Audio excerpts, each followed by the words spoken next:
Controversy now with some owners wanting to have dash cams. Oh yeah, inward facing cameras. Right. You know, I can tell you guys right now, I would say 99.9% of truck drivers do not want inward facing cameras. Why is that? It's our house, right? So when you're over the road, right, a lot of truck drivers are either trucking local, but when you're thinking truck driver like yourselves, you're thinking over the road truck driver.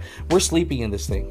You know what I mean? This is our house, right? And so there's a lot of truck drivers that feel that this is very invasive. I was going to ask you that by having an inward facing camera, if there is an accident for a truck driver that was doing the right thing, does that like almost 100% like get them off the hook if there is an accident? You know, I mean, I wouldn't say that there's a magic bullet in any case because, you know, liability can be found a bunch of different ways. Maybe it's not through the dash cam, but maybe they didn't rest enough. You know, there are regulations with the amount of rest that a trucker's supposed to have. There's a bunch of rules that they're supposed to follow. So just because you had a dash cam, maybe that person wasn't supposed to be operating the vehicle. There's lots of ways that truck drivers can still be, you know, found to be negligent, even though they may have been, you know, not negligent per se at the moment of the impact. Hey guys, welcome back to the channel. I am here today with Alex Mai from Mutha Truckers, one of the foremost experts here on YouTube, anything truck related. As you guys know, I'm JP, and we're here at Law Talk, which to talk about things related to the law, things related to several industries like trucking and things of that nature. Welcome to the show. And I appreciate you, brother. No, thank you for having me. Yeah, my name's Alex Mai. You know, I host the show Mutha Trucker News on YouTube and all social medias. And, you know, thank you for having me on today. You know, I was a truck driver for 10 years and just making videos that nobody watched while I was trucking. And then a couple of years ago, more than just my mama started watching me. And so from there, I've just become an advocate for truck drivers. And anything that I tell you today is from my last 10 years of trucking experience, but also from the thousands of truckers that I've interviewed. And so, yeah, no, thank you for having me on the show, right? I definitely want to let the American people know that trucking is not easy. And the last thing we're trying to do is cut off cars. We're not trying to crash into people, right? I really think the media really likes to make the news bigger than it is, polarize it, because when there is a truck, it is so big. And a lot of times the accidents are horrific. Right. And so we get labeled as these big, gigantic boxes with wheels that just seem to be running into everything. Yeah, and I don't think that's fair because, I mean, you hear about, just like with any kind of news media, you're going to hear the thing that's going to be sensationalized, you know? Right. Because when a truck's involved, generally speaking, you're talking about a big impact. You're talking about a huge problem that can affect the lives of, you know, the people involved. And it's, you know, for failure of another word, it's sexy. You know, it's going to grab attention, and people are going to gravitate towards it. And it's undeserving to the thousands upon thousands of truckers that are out there driving, bring us our products and working for us on the daily and, you know, being away from their families and from their lives to bring us, you know, a new pair of socks, you know? So, you know, when they get vilified, when these truckers get vilified, it's really sad to see. And I'm going to tell you, I mean, as an accident personal injury lawyer, I'm usually the one going after the truckers. So when a client comes to me, it has to be a very particular set of circumstances that would make me want to actually, you know, take that claim on. So I don't know. So I know that there's a lot of things that go into trucking. Yeah. You know, there's a lot of regulations. There's a lot of sleepless hours. So I'd like to talk about some of that stuff. Maybe what's something recent that's been going on? You know, I would say a big topic right now, and, you know, you're the perfect person to talk to. And I do appreciate you saying that. Usually, you know, you're on the other side.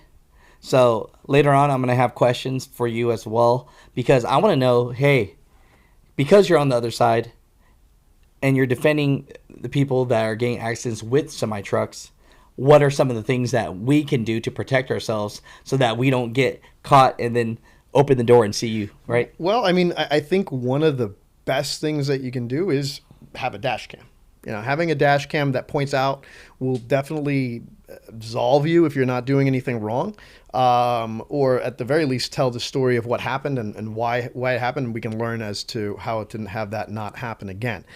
So if I usually say this phrase: if a picture's worth 1,000 words, a dash cam could be worth a few million. Right. Because again, it could be the difference between somebody had cut you off or you fell asleep at the wheel. Which Right. If you don't have one, and somebody comes to me, I'm going to assume that you fell asleep at the wheel. So it's always better to protect yourself. Particularly if you're doing the right thing, it's good to have that evidence on your side. So that's probably going to be number one. I know there's some controversy now with some owners wanting to have dash cams. Oh yeah, inward facing cameras. Right. I can tell you guys right now, I would say 99.9% of truck drivers do not want inward facing cameras. And why is that?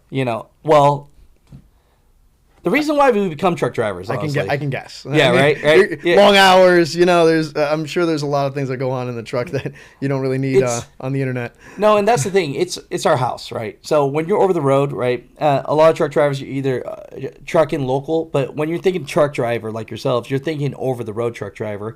We're sleeping in this thing. You know what I mean? This is our house, right? And so there's a lot of truck drivers that feel that this is very invasive. And, now here's the second part to this. As a company, what they're saying is that, hey, if you're doing the right thing, then this right here will protect you. So, on the company side, it's almost like if you don't want an inward-facing camera, you almost have to be your own boss. Now, if you're working for a Walmart or, a FedEx, or you're working for, I'm just trying to name some company jobs out there that might have, I know Prime and them, Schneider, I believe they have inward facing cameras, right? If you work for the company, you're going to have to follow their policies. So I understand the gripe, but also you kind of know what you're signing up for. Right. But as a truck driver, does anyone really want, even if you work at a desk, do you really want a camera facing right at your face every moment what you're doing? I mean, it's awkward, it's invasive, and, truck drivers just don't like it. Right. Now, I was going to ask you that by having an inward-facing camera, if there is an accident, for a truck driver that was doing the right thing, does that, almost 100%, get them off the hook if there is an accident? I mean, I wouldn't say that there's a magic bullet in any case because, liability can be found a bunch of different ways. Maybe it's not through the dash cam, but maybe they didn't rest enough. There are regulations with the amount of rest that a trucker's supposed to have. There's a bunch of rules that they're supposed to follow. So just because you had a dash cam, maybe that person wasn't supposed to be operating the vehicle. There's lots of ways that truck drivers can still be found to be negligent, even though they may have been, not negligent per se at the moment of the impact.